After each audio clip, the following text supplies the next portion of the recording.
병을 고치기 위해 병원을 찾았다가 의료사고를 당하면 참 답답하고 힘들죠. 의료 지식이 없으니 따지기도 어렵고 또 소송을 해도 이기기 쉽지 않기 때문인데요. 이런 문제를 해결하는 곳이 바로 의료분쟁조정중재원입니다. 출범 2년이 됐는데 조정 성공률이 90%를 넘고 있다고 합니다. 하지만 여전히 풀어야 할 과제도 있는데요. 의료분쟁조정중재원의 이희석 상임조정위원과 함께 자세한 얘기 나눠보겠습니다. 네, 안녕하세요. 네, 안녕하십니까. 네. 조정중재원에 있는 이희석입니다. 반갑습니다. 네, 아직 잘 모르시는 분들이 좀 많이 계실 텐데 의료분쟁조정중재원, 좀 이름이 낯설기도 합니다. 어떤 일을 하는 곳인지 소개 부탁드립니다. 예. 방금 말씀하신 대로 의료사고가 났을 때 굉장히 답답하시잖아요. 네. 그러한 것을 우선 저희가 그 상담을 받고 그 의료 감정을 합니다. 그렇게 해서 과실 유무를 따져서 조정을 해내는 일이 저희가 1차적으로 하는 일이고요. 네. 그런 과정에서 의료인들이 안정적으로 진료에 전념할 수 있게 해드리는 게 또 다른 목적으로 있습니다. 네.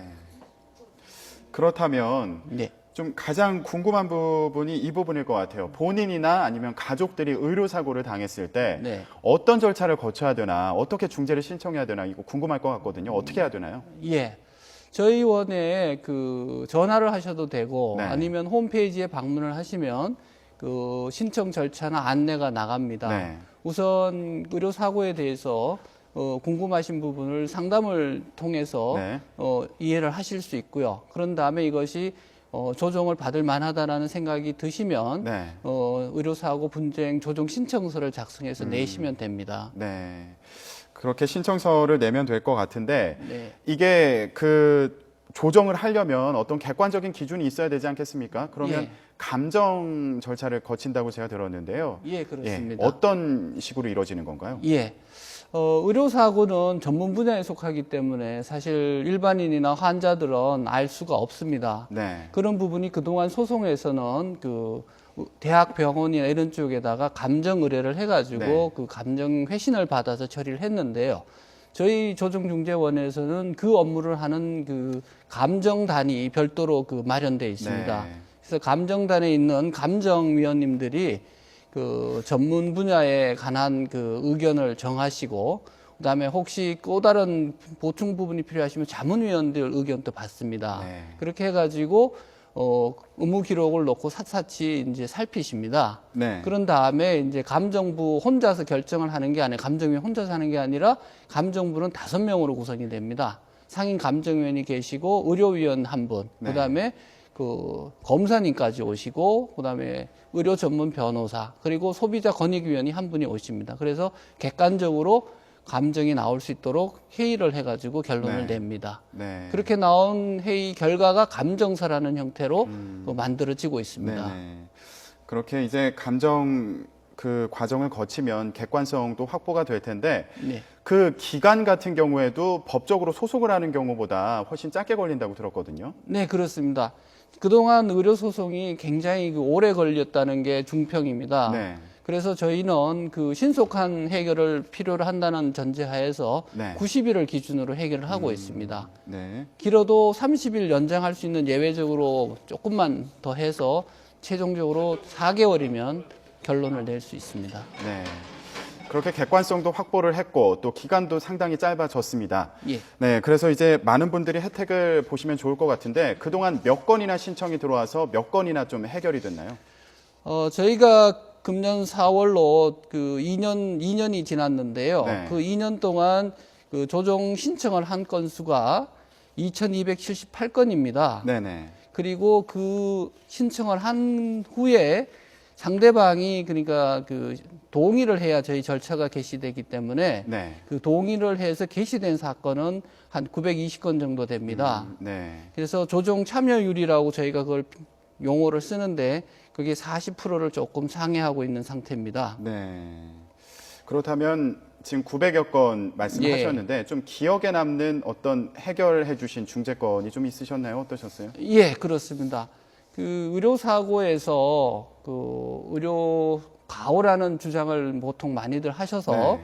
그 환자들은 이제 내가 뭔가 그 억울한 일을 당했다고 생각하시는데 그 의료인들은 그 반대로 나는 성실하게 내 진료를 다 하다가 생긴 일이고 네. 나는 의료적인 그 프로토콜에 맞춰서 했다라는 생각을 또 많이 하십니다. 네. 그래서 서로 이제 그 간격이 발생해서 문제가 생기는데 제가 처음에 와서 그 맡았던 사건 중에 그 내과 병원에 그 나이가 60대 좀 중반 되신 분이 오셔서 그 뭐 속이 좀 안 좋다고 네. 그러셔서 간단하게 진찰을 하시고 뭐 약간의 약을 받고 돌아가셨습니다. 근데 돌아가셔서 몇 시간이 안 돼서 그 쓰러지셨거든요. 네. 그래서 급히 병원으로 큰 병원으로 갔는데 이제 심근경색이 온 겁니다. 네. 근데 이럴 경우에 이제 그 환자 가족이 생각하고는 이 병원에서 왜 처음에 갔을 때 그 부분을 몰랐느냐. 네. 그래서 오진이라고 생각을 하시고 네. 뭔가 병원에서 제대로 못 봤다라고 주장을 해서 의료 조정 신청이 왔는데 네. 저희가 이제 감정탄을 통해서 그 의무 기록을 살피고 그 환자의 상태를 보니까 이분은 이미 그 심장이 안 좋아하셨던 분이에요. 네. 근데 그런 분이 병원에 오셔가지고 그 본인의 증상을 좀 말씀을 해줬으면 좋았는데 그걸 안 하시고 그냥 약간의 속이 불편하세요 뭐 이런 말씀만 하시니까 네. 일반 그 의원급이니까 일반적인 그 상태로만 생각하시고 기본 처치를 하신 거예요. 네. 네. 그래가지고 결국 그거는 이제 의료 사고는 아니다라는 네. 판단이 났죠. 네. 그랬더니 환자 가족은 아 그랬습니까? 저희는 이게 무슨 잘못이 큰 줄 알았는데 네. 그런 뭔가 없이 아버님이 그냥 편안하게 돌아가셨다면 저희는 충분히 이 건에 네네. 대해서 만족합니다. 그렇게 해가지고 그 더 이상 책임을 네. 안 묻겠다고 하셨고 네. 마무리가 그렇게 된 네, 그런데 더 사건이었군요. 재미있는 예. 거는 지금 병원 측에서 아주 네. 그 특별한 그 마음을 베푸셔갖고 이거는 우리 병원에 오신 환자분인데 네. 저희 병원에 와서 제가 물론 잘못은 없지만 이렇게 나쁜 결과가 네네. 나와서 제 네. 도의적으로 너무나 죄송하다. 네. 그래서 그 조문을 한다는 뜻에서 좀 네네. 위로금을 드리고 싶다. 네. 이렇게 말씀하셔서 네. 상당한 위로금을 드리고 서로 정말 손잡고 나가신 그런 사건도 있고요. 네. 지금 말씀하시는 거 보면 이제 병원에서 네. 좀 협조가 된 경우 같은데 예. 지금 중재를 할 때 보면 한쪽에서 거부를 하면 조정을 거부하게 되면은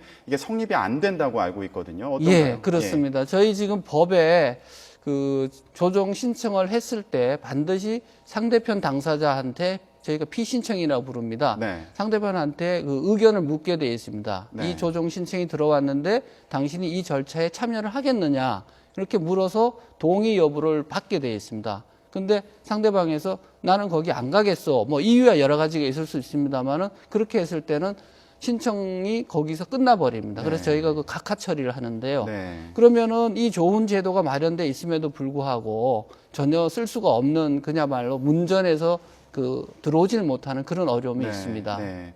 그렇다면 예. 의사가 조정을 거부한다. 네. 이럴 경우에 좀 어떻게 강제로 할 수 있는 방법이 없는 거지 않습니까? 예, 현재로서는 그거는 없습니다. 그러면 보완책이 있나요?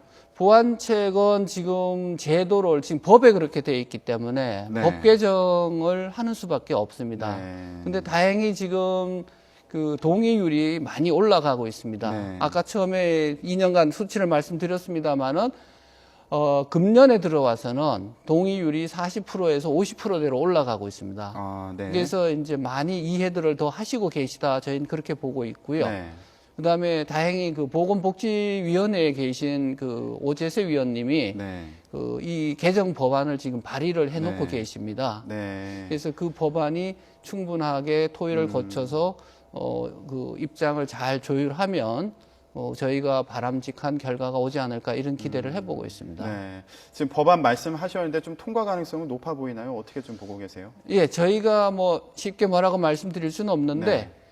일단 그 환자 쪽에서 굉장히 그 부분을 많이 요구하고 계십니다. 네. 그리고 저희가 작년에도 세미나를 하고 했는데 그 필요성에 대해서도 여러 그 기관에서 인정을 하고 계시고요. 다만 이제 그 의사단체에서는 이 제도가 좀 불리한 부분이 있다라는 생각을 하셔서 네. 의협에서는 공식적으로는 이제 뭐 그 협조를 안 하고 계십니다만은 실제 동의율에서 지금 점점 51%가 넘게 나오고 있는 걸로 봐서는 지금 현장에서는 필요성을 굉장히 느끼고 네. 있는 걸로 알고 있습니다. 네. 그렇다면 마지막으로 좀 간단히 여쭤보겠습니다. 그 네. 억울한 사연이 있거나 의료사고 당하신 분들 네네. 어떻게 좀 대처를 하셔야 되는지 조언 한 말씀 부탁드릴게요. 예. 뭔가 억울한 일을 당하셨다고 생각하시면 일단 그 의무 기록을 떼달라고 하십시오. 그렇게 해서 그 기록을 가지고 저희 쪽에 연락을 하셔서 1차 상담을 받으신 다음에 네. 전문적인 내용으로 분석이 들어가면 그 건에 대해서 의견을 들어보시고 그 방향을 정하실 수가 네. 있습니다. 저희 쪽에서 상담 건수는 뭐 수만 건이 됩니다, 그동안. 네. 들어보시고 이해되시는 분들은 전부 다 거기서 이제 끝난 거고요. 그게 아니고, 이거는 의료사고적인 요소가 있다라고 보여지신 분들이 이제 의료 조정 신청을 하셔서 저희가 이제 처리한 게 2,000건이 넘는 네. 건이 됩니다. 네. 많이들 이용을 하시면 좋을 것 같아요. 예, 네. 그렇습니다. 네. 오늘 말씀 여기까지 듣겠습니다. 네, 감사합니다. 네. 지금까지 의료분쟁 조정중재원의 이석 상임조정위원과 함께 얘기 나눠봤습니다.